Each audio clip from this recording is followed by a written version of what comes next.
mga kajuit, welcome na naman sa ating cooking vlog kung saan magluluto ako ng paksiw na tilapia. So ito lang yung aking mga sangkap na gagamitin: sibuyas, sili, luya, bawang, at siyempre lalagyan ko ng gulay, ampalaya at talong.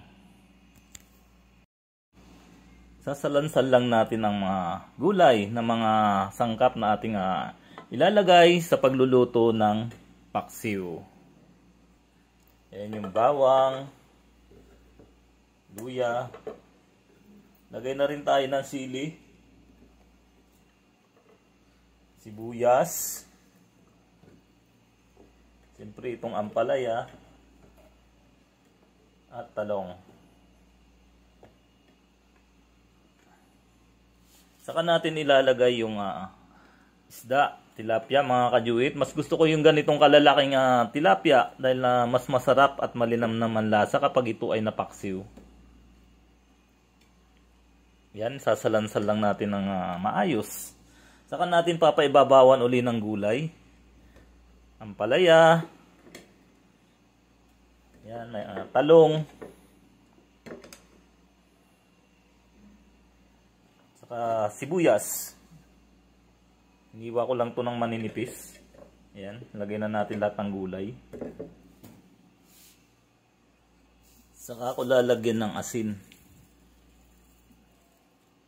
Kailangan kumakagat yung alat nito mga kajuit para malasang malasa siya.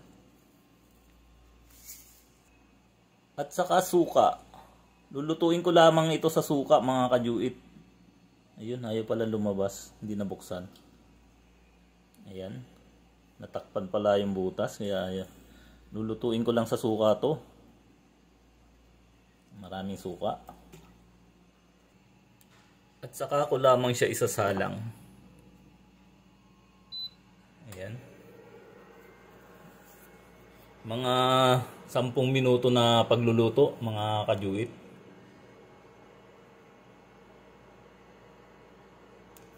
Ganito ako magluto ng paksiw. Marami siyang gulay dahil sa gulay pa lang ay talagang ulam na.